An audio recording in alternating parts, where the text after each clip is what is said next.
Sure, our national parks protect stunning landscapes that are the backdrop to countless fond memories for families and adventurers alike.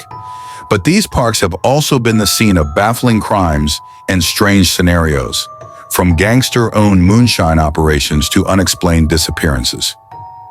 There are an estimated 330 deaths per year in our parks, according to the National Park Service. Most of those are accidental. Drowning is the #1 cause, but the odd murder does occur. People occasionally just seem to vanish. The Park Service even maintains a website with information about cold cases of people who went missing or were killed on park property, with clues or remains sometimes found. But what happened still unknown. The oldest case on the site, the murder of a 10-year-old boy whose remains were found in Rocky Mountain National Park, has been open for 65 years. If you have information about any of these, you can submit it through the site. Yosemite National Park, California. A severed hand. Yosemite National Park. Steep granite. Tall waterfalls. Traffic jams in the valley. And a severed hand found in a scenic meadow. In 1983, a family was exploring Summit Meadow off Glacier Road when one of the children discovered a severed hand and forearm. In spite of consistent searches from investigators, no other body parts were found, and authorities were unable to identify the victim or make progress on the case. In 1988, a skull was found across the street from the site, but the Park Service still couldn't attach a name to the victim. It wasn't until 2022 that the Park Service, using a DNA profile from the remains, named the victim Patricia Hicks, a woman linked to a local cult leader who allegedly used LSD to weaken and disorient sexual victims. The man had been convicted of assaulting women in the 1980s, but disappeared before he was incarcerated. But according to a 2022 report by the San Francisco Gate and a 2022 episode of the ABC News show Wild Crime, investigators think the cult connection was incidental and that Hicks was actually killed by the notorious serial murderer Henry Lee Lucas, who confessed to hundreds of slayings across the nation. Lucas, at the time of his arrest, revealed details about the Summit Meadow crime scene that had not been released in the media. Still, the details that Lucas gave regarding the incident and victim were deemed circumstantial, so the murder remains unsolved. Lucas died in prison in 2001, and the question of who was behind the murder of Patricia Hicks may never be solved. Grand Canyon National Park, Arizona. The newlyweds who disappeared.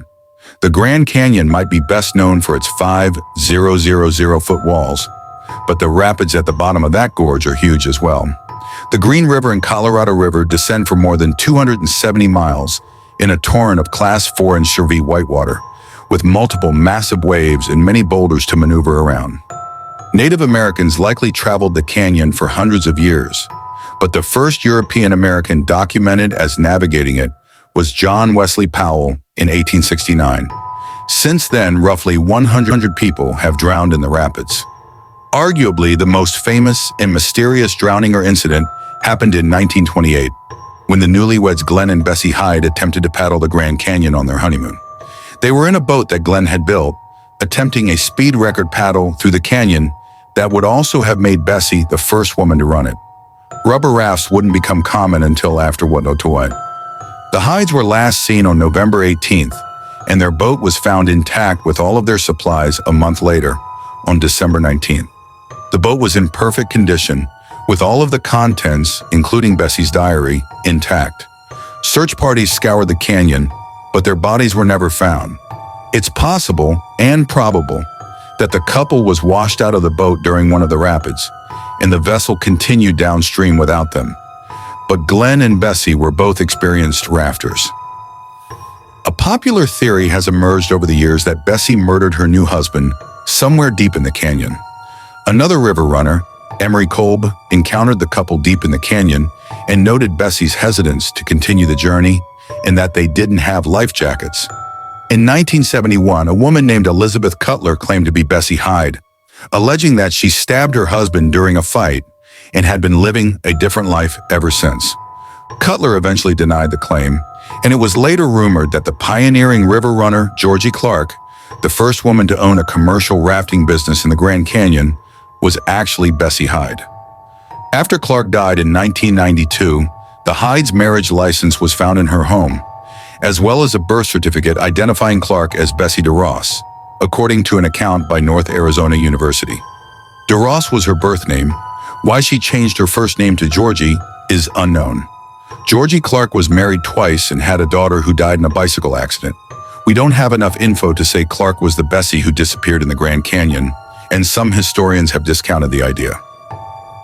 Everglades National Park, Florida, a lost city. Everglades National Park is a large, jungle-like expanse of mostly water covering 1.5 million acres in southern Florida. It's also mysterious as hell, the site of more than 175 unsolved murder cases since 1965. Blame the remote nature of the park and its large population of man-eating beasts like alligators and bull sharks. A section of US 41 running through the park, known as Alligator Alley, is a notorious place for murderers to dump bodies. There are even theories of supernatural shenanigans. In 1945, a group of 5 Navy bombers took off from Fort Lauderdale on a routine 2-hour training flight off the coast of Florida, but the leader of the crew radioed back to the control tower that they were lost. After several increasingly frantic communications, contact ceased entirely. A rescue airship released to search for the bomber also disappeared.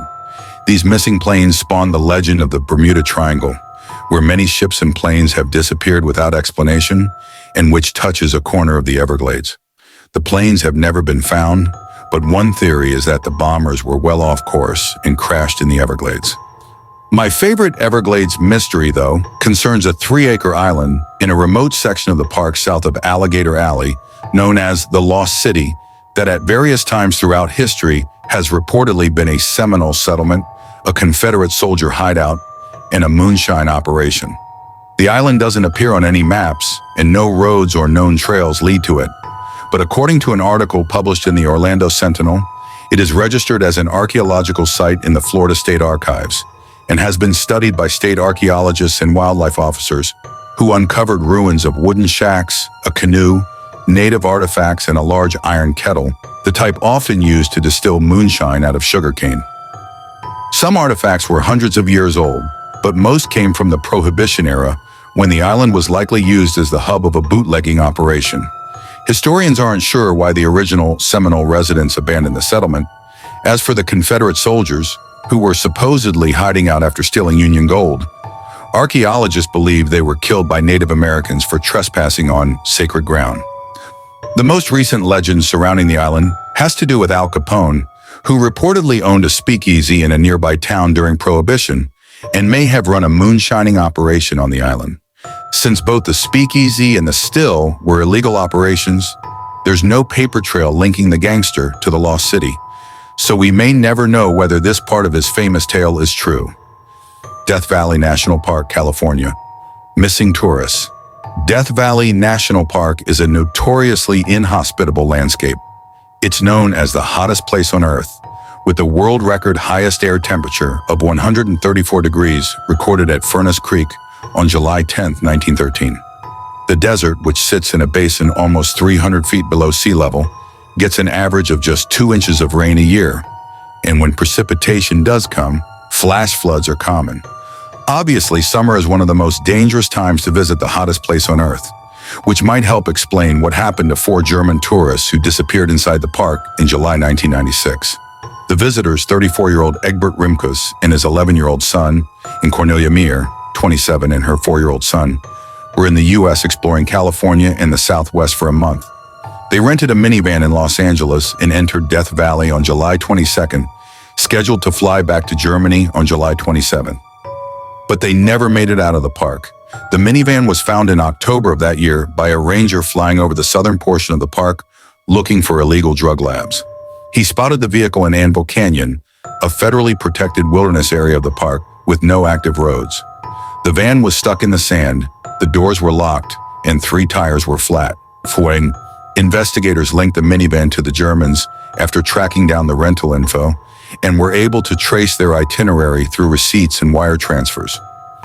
After entering the desert on July 22nd, they camped in Hanopa Canyon when temperatures were hitting the mid-120s. Based on a logbook signed by the Germans, rangers believed the group was attempting to cross Mengla Pass, a rough, 4-wheel drive-only road at the end of Butte Valley. couldn't make it and tried to reroute through the roadless Anvil Canyon. Rangers dispatched teams to search for the Germans after discovering the minivan, but were only able to find a single Bud Ice beer bottle located 1.7 miles east of the site. After 4 days and more than 250 people involved in the effort, the search was called off. Getting lost in the desert and dying of heat stroke is the most plausible answer to the fate of the Germans. But the fact that they disappeared without a trace is puzzling. Some suspected foul play, possibly regarding illegal drug operations, and others suggested the Germans staged their disappearance to start a new life. Or could the Germans have seen something they weren't supposed to at a nearby military institution? This area of the park was also near a ranch associated with Charles Manson and his cult. Theories circled the lost Germans for more than a decade. It wasn't until 13 years later that two avid hikers and search and rescue members from Riverside County, California, who had been researching the disappearance, found the remains of the adult Germans in a remote and rugged portion of the park, 4 miles from the border of the China Lake military facility and 8 miles from their minivan. More bones were found on subsequent searches, but there wasn't enough DNA to connect the remains to the children. Evidence seems to point towards the visitors making a series of fatal mistakes, like using outdated maps and traveling in the desert without sufficient emergency supplies, then attempting a shortcut, Mengla Pass, on unknown terrain. The fact that 4 people, including young children, were able to leave the van and hike for miles without leaving a trace, save for a single beer bottle, is still odd. In the end, so much time passed between the Germans going missing and the partial remains being found that investigators will likely never have a complete picture. Great Smoky Mountains National Park, Tennessee and North Carolina. Antisys. A child disappears.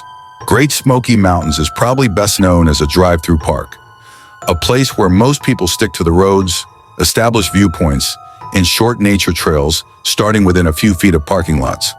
But there are remote sections of the park, and the forest is dense, with a thick understory of rhododendron obscuring terrain beyond the trail. That's the terrain that the Martin family was camping in when their 6-year-old son, Dennis, disappeared in 1969. Over Father's Day weekend, the Martins and 2 other families camped out in Spence Field, a backcountry meadow of roughly 5 miles from the nearest road. Dennis, his older brother, and a few other boys wanted to play a prank on their parents, hiding in the bushes and jumping out to scare them. Dennis's father saw his son step off the trail into the bushes, and it was the last time anyone ever saw him. When the other boys jumped out of the bushes a few minutes later, Dennis was absent. The family searched for him for 4 hours before hiking to the nearest ranger station to alert authorities. A massive search commenced, with more than 1,000 people involved, but no sign of the missing child was found. To this day, the search remains the largest ever deployed in Great Smoky Mountains National Park, and it influenced the way in which national parks undertake modern searches. It's now widely accepted that the sheer volume of inexperienced people looking for Dennis probably obscured any clues that professional search and rescue crews might have uncovered. Now, when a person goes missing inside a park, a few experienced trackers are deployed first. Only hours or days later are larger search parties engaged in the effort.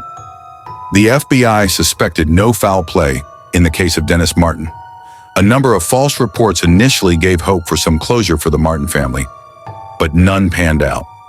Early in the investigation, a witness reported hearing a child scream and seeing a strange man drive away in a white Chevy. But investigators ruled the incident unrelated because it was too far from the last place Dennis was seen.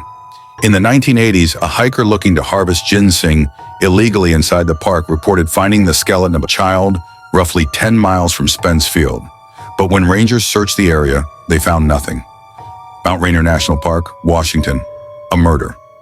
National parks rely heavily on seasonal employees who generally occupy jobs during the busy, warm months, often living in employee housing. That was exactly what Sheila Kearns was doing in Mount Rainier National Park in 1996. Sheila Kearns, age 43, was hired to work in the park's Paradise Inn in August, and by all accounts was so good at it that she was hired to stay on through their winter. Employees at Mount Rainier marked the end of a season with a bonfire and party. The last time anyone saw Kearns was at one of those parties on October 4th, 1996, when she told a coworker how excited she was to stay on. Kearns was in the process of moving into her new employee housing unit over the next few days when she disappeared. On October 6th, she didn't show up to work. Her possessions were in her new room, but there was no sign of Kearns. A 3-day search in the park revealed nothing. As the Seattle Times wrote in 1997, park officials at first believed Kearns might have become lost on a trail, but later said she might have been abducted. Winters are rough in Mount Rainier, and within weeks of the search, snow set in.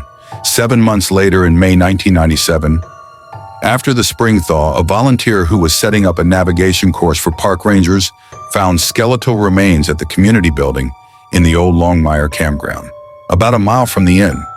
The remains were scattered around a 300-yard area. Almost 40 years later, the question of who or what killed Kearns remains unanswered. At the time, the FBI investigated possible suspects, but to this day does not have a person of interest.